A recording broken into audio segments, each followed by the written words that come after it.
안녕하세요, 여러분. 자, 이제 매일기보 29, 임대료 규제와 보조, 그리고 개발권 양도제 등의 내용을 한번 살펴보도록 할게요.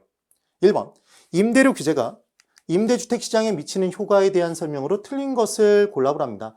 20회 시험 문제인데 굉장히 좀 오래전의 문제이긴 하지만 이 문제들이 계속 반복이 되고 있어요. 그래서 풀어보는 겁니다.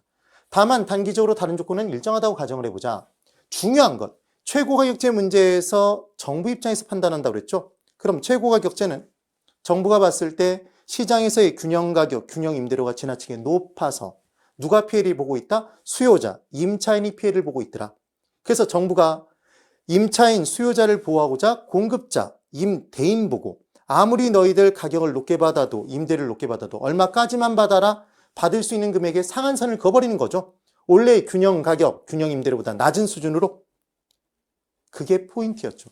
만약에 높은 수준으로 규제했을 때는 시장에 아무런 변화도 없었다가 기억나시면 돼요. 그래서 1번, 균형임대료보다 임대료 상한이 높을 경우에는 예를 들어 균형임대료가 30만 원인데 정부가 이 30만 원이 지나치게 높다고 생각해서 너희들 임대료 아무리 높게 받아도 40만 원까지만 받아라 이러면 이 정부 약간 정상이 아니죠, 여러분. 그럼 40만 원까지만 받아라 그러면 어차피 30만 원 받을 수 있잖아요. 균형점의 변화가 없네요. 그럼 시장에 아무런 변화도 없다가 되는 거죠. 그리하여 균형 임대료와 공급량에 아무런 영향을 미치지 않는다. 이게 시장에 아무런 영향을 미치지 않는다가 되는 거죠. 5네요. 그 다음 2번. 균형 임대료보다 임대료 상한이 낮으면 낮게 끌어내렸어요. 제대로. 그러면 정부 땜시 임대료를 이제 낮은 임대료밖에 못 받으니까 누가 삐친다? 공급자, 임대인은 삐친다. 삐친 김에 공급량을 늘리고 줄이고 그러니까 임대주택을 그대로 공급하고 다른 용도로 바꿔서 공급하고 임대주택을 다른 용도로 전용시키고 그러니까 임대주택 공급은 줄었죠. 삐쳤으니까. 그 다음 잘 만들겠다 대충 공급하니까 질적 순위 저하될 거예요. 그래서 수선을 웬만하면 꺼리게 될 겁니다. 그 말은 임차인의 주거 환경은 점점 악화된다는 얘기였죠. 이 개념. 그래서 균형 임대료보다 임대료 상한이 낮을 경우에 장기적으로 임대주택의 질이 낮아질 수 있다. 왜 낮아진다고요? 임대인이 삐쳐서 수선을 꺼리니까. 그래서 질적 수준이 낮아지는 거예요. 공급자는 삐쳐서. 그 다음 3번. 균형 임대료보다 임대료 상한이 낮을 경우에 제대로 규제를 한 거죠. 임대주택에 대한 공급이 단기적으로는 중요한 건 임대료를 낮게 받아라 끌어내려버리면 임대인은 삐쳐서 공급량을 줄이고 싶은데 공급은 단계는 많이 늘릴 수도 줄일 수도 없는 거예요. 늘릴 수도 없지만 줄일 수도 없어요. 그럼 장기적으로는 이제 더 많이 줄일 수 있겠네요. 그래서 단계는 얼마 못 변한다. 그래서 단계의 탄력적, 비탄력적이고 장기적으로 탄력적이 되는 거겠죠. 얘 바뀌었네요. 그래서 지금 3번이 틀렸어요. 틀린 문장의 답입니다. 그 다음 4번.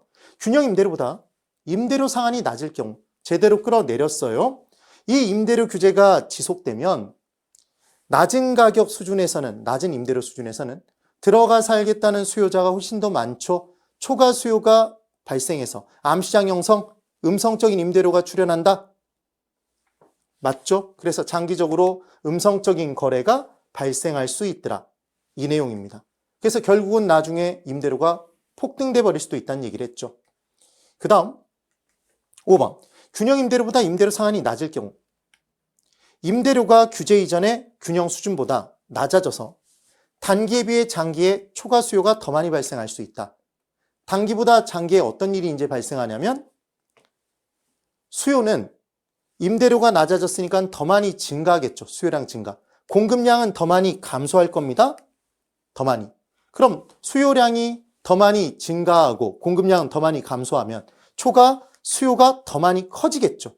장기적으로. 초과 수요가 더 발생할 수도 있더라. 이 내용이 나오는 거예요. 꼭 기억해 두세요. 그래서 최고가격제 문제에서 제일 중요한 포인트는 확인합니다. 뭘 확인해야 되죠? 원래의 균형 임대료가 지나치게 높아서 끌어내리는 게 목적이니까 원래의 균형 임대료보다 낮은 수준으로 규제를 해야 돼요. 높은 수준으로 규제하면 아무런 변화도 없다입니다. 반드시 기억해 두세요. 그 다음 2번. 다음 설명 중 틀린 것을 골라보랍니다. 1번. 개발권 양도 제도가 나오면 얘는 개발권만 양도제였죠. 이용 가능한 개발권도 넘길 수 있는 게 아니라 토지 이용 규제에 따라 이용할 수 없게 된 개발권만 이용의 형평성을 추구하고자 개발 가능 지역에 원하는 사람에게 팔 수 있도록 한 거다. 시장에서 사고 파는 거지 정부가 사서 팔아주는 거 아니었습니다. 그래서 얘는 중요한 게 토지 소유권과 일체로 넘어간다 그러면 X였잖아요. 자, 볼까요? 개발권 양도제란 개발 제한으로 인해 규제되는 보전지역에서 발생하는 토지 소유자의, 그러니까 토지 이용 규제에 따른 토지 소유자의 손실을 보전하기 위한 제도가 되더라. 맞죠? 그래서 토지 이용 규제에 따른 우발적인 손실이 발생했을 때 개발권이 있음에도 불구하고 토지 이용 규제에 따라 이용할 수 없게 돼서 우발적인 생각지도 못한 손실이 발생한 거죠. 그럼 들고 일어나니까 정부가 그때마다 보상금을 주면 공적 자금의 투입이 너무 커지니까 너 개발권 이용할 수 없게 돼서 문제니까 원하는 곳에 개발 가능 지역에 원하는 사람에게 팔아라. 대가를 받고 지금 그 얘기였죠. 그래서 손실을 보전하기 위한 제도이다. 5조. 중요한 건 개발권 양도제는 개발권만 양도제. 고로 토지 소유권과 일체로 넘어간다는 X예요. 그 다음 2번. 다른 조건이 일정할 때 정부가 임대료 한도를 시장 균형 임대료보다 높게 설정하면, 자, 여러분 높게 규제했어요. 초과 수요 발생, 임대 부동산의 부족 현상이 초래된다. 높게 규제하면 아무런 변화도 없다죠, 여러분. 그래서 지금 2번이 틀렸네요. 계속 반복되고 있는 포인트가 뭔지를 이해하셔야 돼요. 2번이 답. 3번. 헨리 조지라는 분이 있습니다. 이분은 토지 관련해서 세금과 관련된 이상주의자라고 보시면 돼요. 이분이 주장을 뭐라고 했냐면 토지 관련해서 발생하는 수익을 전부 다 세금으로 거둘 수 있다면 다른 세금 하나도 필요 없이 그것만으로 끝낼 수 있다고 얘기를 하는 거예요. 정말 이상적인 얘기죠.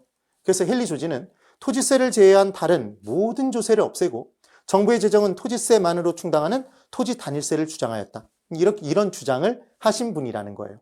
이건 그냥 문제 지문을 채우는 용도로 나오는 거지 이 부분이 답이 된 역사는 없습니다. 그 다음 4번. 공공토지 비축제도.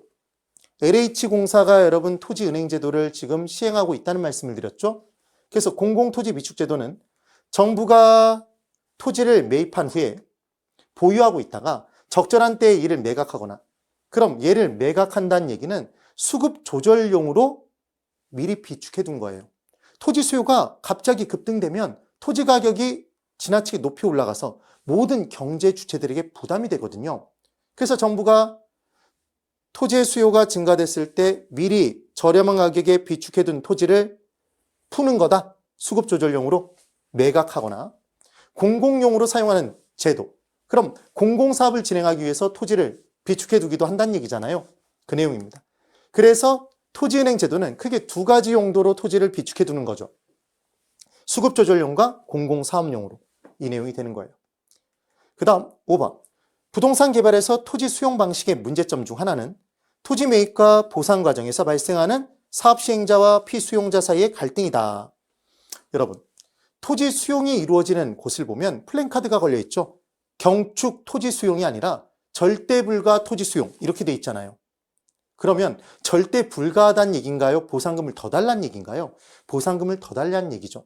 그리하여 토지 매입과 보상 과정에서 당연히 시행자와 피수용자 사이에 갈등이 발생할 겁니다. 이 내용. 그래서 지금 2번의 답은 2번이에요. 3번.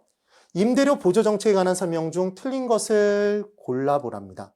그러면 임대료 보조 정책은 저소득층에게 정부가 임차인의 주거 안정을 도모하기 위해서 임대료를 보조해주는 정책이에요. 그럼 보조받기 전보다 당연히 효용, 만족도는 더 커지겠네요. 그리고 보조를 받게 되면 그 보조받은 금액만큼 전체 실질 소득이 커지니까 다른 재화의 소비도 커지겠죠. 그래서 1번. 저소득층에게 정부가 임대료의 일부를 직접적으로 보조해주는 정책을 말하는 겁니다. 맞죠? 그런데 얘는 이렇게 돈을 대주는 걸 우리는 무슨 개입이라고 했죠? 간접적 개입 정책이라고 했잖아요. 간접적 개입 수단. 그 다음 2번. 저소득층의 실질 소득을 증가시키는 효과를 갖는다. 저소득층의 소득이 100만 원이었는데 정부가 임대료 보조를 20만 원을 해줬어요. 만약에. 그럼 이제 실질적인 소득이 120만 원 늘어나는 효과가 발생할 거잖아요.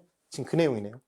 그러니까 똑같이 임대료로 40만 원을 쓰는 경우에도 전에는 100만 원에서 40만 원 임대료 지불하면 60만 원을 다른 재화의 소비에 썼다면 이제 임대료 보조를 받은 만큼 20만 원 받아서 120만 원이 되면 40만 원 임대료를 지불하고 80만 원을 다른 재화의 소비에 쓸 수 있잖아요. 그 내용입니다. 다른 재화의 소비도 증가하겠네요. 그 다음 3번. 다른 조건이 같을 경우에 임대주택의 수요를 증가시킨다. 임대료 보조받기 전에 유효 수요가 아니었는데 임대료 보조받아서 유효 수요가 되면 수요 증가되는 거잖아요. 임대료 올라가겠네요. 그래서 임대주택의 공급이 증가하겠죠. 4번. 다른 조건이 같을 경우에 임대주택의 공급을 감소시킨다 이렇게 나왔어요. 여러분, 임대료 보조를 임대인에게 해주든 임차인에게 해주든 단기적으로는 누가 쪽 빨아먹는다고 그랬죠, 여러분? 초과이윤을. 기존의 임대인이 초과이윤을 누린다. 그럼 기존의 임대인이 초과이윤을 누리는 걸 보면 경쟁 나타나서 신규 공급이 증가하죠. 그래서 임대료는 원래 수준으로 다시 내려가거나 아니면 공급 비용 감소한 만큼 똑같이 내려간다. 그래서 더 싼 임대료 혹은 똑같은 임대료로 더 많은 임대주택이 공급되니까 결국은 임차인이 혜택을 누리는 것이다. 이렇게 얘기를 했잖아요. 그게 기억이 나셔야 돼요. 그리고 다른 걸 다 떠나서 한번 대답해 보세요. 휴대폰 관련해서 보조금을 대주면 휴대폰의 공급이 증가하나요? 감소하나요? 당연히 증가하죠. 그래서 보조를 받게 되면 임대는 좋아할 거잖아요. 그러니까 공급은 증가되죠. 감소한다 그래서 X. 4번이 틀린 답이네요. 5번. 저소층의 주택 문제를 해결하기 위한 정부의 시장 개입 정책 중 하나이다 이렇게 나왔네요. 당연히 누구에게 보조해줘요, 여러분? 저소득층에게. 주거 안정을 도모하기 위해서 정부가 돈을 대주는 거죠. 이때 저소득층도 주택을 사고자 하는 욕구가 있었습니다. 그러면 이게 주택 수요인지 소요인지를 구분하는 방법이 무엇이냐면 이런 거죠. 중소득층, 고소득층은 시장 원리에 맡겨놔도 주택을 사고자 하는 욕구뿐만 아니라 살 수 있는 능력도 있으니까 당연히 시장에서 주택을 분배받을 수 있어요. 배분받을 수 있어요. 그런데 저소득층의 경우에는 사고자 하는 욕구는 있으나 살 수 있는 능력이 없잖아요. 그럼 유효 수요가 아니니까 시장에서 돌아다녀봤자 시장은 거들떠도 안 본단 말이에요. 시장 원리로 주택을 가질 수가 없습니다. 그래서 누가 나서서 주택을 갖도록 만들어줘야 돼요? 정부가. 그리하여 기억하는 방법, 저소득층에게 만약에 정부가 가서 귀에다 속삭이는 거죠. 너희들도 중소득층, 고소득층처럼 시장 원리에 의해서 주택을 가져라 이렇게 얘기를 하면 너희들은 평생 뭐 없이 살아라? 집 없이 살아라 그 얘기랑 똑같은 거니까 저소득층 사이에서는 소요가 발생할까요? 한자로 그 소요는 아니지만 그래서 주택 소요는 누굴 대상으로 하는 거다? 저소득층. 그 얘기. 그래서 정부의 시장 개입 정책 중 하나가 되더라 이렇게 나온 거예요. 기억을 꼭 해두시면 됩니다. 우리의 매일은 반드시 합격으로 돌아옵니다. 조금씩만 더 힘내세요, 여러분. 오늘도 대단히 수고 많으셨습니다.